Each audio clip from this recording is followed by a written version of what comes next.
السلام علیکم، میرا نام ہے ذیشان دہیا راجپوت۔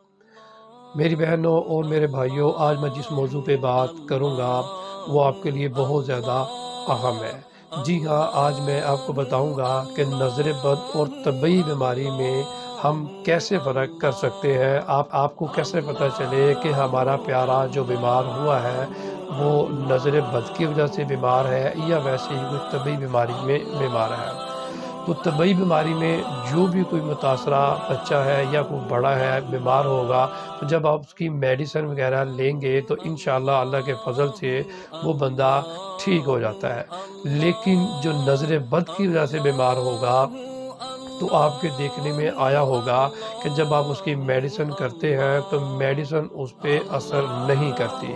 اس میں زیادہ تعداد جو ہے وہ نومولود بچوں سے لے کے نابالغ کی عمر تک بچوں کی ہے جو نظر بد سے زیادہ متاثرہ ہوتے ہیں۔ تو جب میرے بہنوں اور میرے بھائیوں آپ اس کی میڈیسن کرتے ہیں تو میڈیسن سے اکثر دیکھنے میں آتا ہے کہ بچوں کو افاقہ نہیں ہوتا اور ان کی طبیعت اکثر زیادہ خراب ہو جاتی ہے۔ تو بعض اوقات بچے موت کی آغوش میں بھی چلے جاتے ہیں۔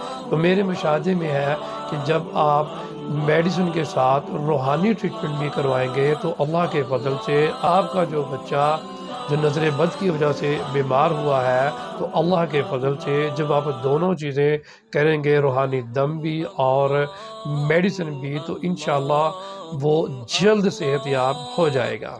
میں کوشش کروں گا کہ اگلی نشست میں اس کو اور زیادہ واضح کر کے اور اچھے انداز میں بیان کر سکوں۔ اللہ آپ کا حامی و ناصر ہو۔ السلام علیکم۔